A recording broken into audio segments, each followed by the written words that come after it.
I'm just fascinated by the position of Liverpool specifically in this.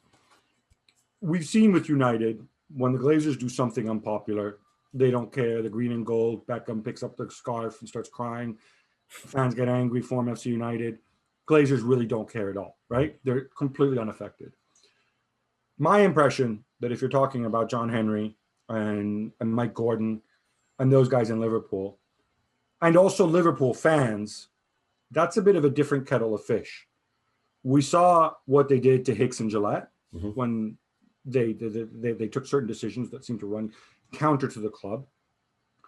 Right now, there's no fans in the stadiums, but they will return at some point. At some point, John Henry will return to Liverpool and Mike Gordon, and they'll be in the stadium.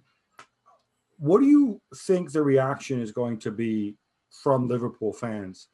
And and if it's a negative one, could it be a big enough one where John Henry says, you know what? My popularity here matters. I like being liked. I like the fact that I'm adored for delivering the Champions League and Klopp and the title and not being, a nasty guy like Tom Hicks. I don't want to be the bad guy here. Well, we've seen in the past on a couple of occasions where FSG got it wrong. Ticket prices, Liverpool fans protested, walked out the ground at one game, and in FSG's defence, they backtracked and changed their mind. And last summer, when they decided to take furlough money for people from government money to pay the staff, they realised that was a bad decision, so they stepped down on that as well. Again, after fan protest, I think you're right. Liverpool is a unique situation. I think FSG have been very keen to make sure they're in tune with the fans' thinking and make sure that there's a dialogue there, because Liverpool fans have got a record for protesting and for getting results. Whether the Hillsborough campaign, ticket prices, Shankly boys. Yeah, and even today, the one of the fans groups, the Spine Cop group, have told Liverpool they want to take their banners off the Cop. They have a lot of banners on the Cop, and that is a big thing, because Liverpool fans and the Cop, they are globally renowned as being. The Cop is almost an institution. The fans, they make a lot of noise, and it's a big thing. So if those banners are taken off the Cop, if the next time you see Liverpool play, the Cop is half empty with just we can see red seats rather than banners, you'll notice that, and that message will get across that the Liverpool fans are angry. And clearly, all fans are denied the ability to protest at stadiums, to walk out of stadiums. But in the age of social media campaigns, I'm sure that it won't take too long for fans to unite, whether it's individual clubs or clubs collectively, against this, because they're all being disenfranchised. But I think the Liverpool fans will be the most prominent and most vocal, because they have a track record of getting their owners to change their mind on big controversial decisions.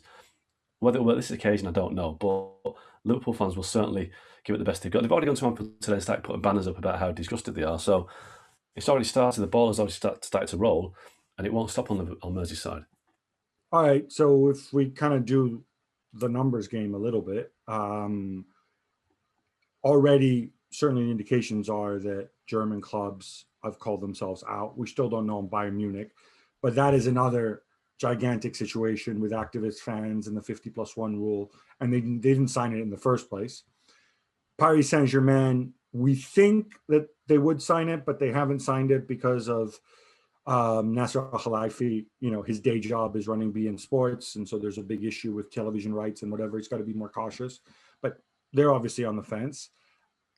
If Liverpool can be responsive to fans as they have been in the past, they might wobble. Barcelona is not clear to me after what Laporta said last night that their heart is in it. I mean, the numbers kind of seem to dry up. And remember, for this to work, they have to have 20 clubs.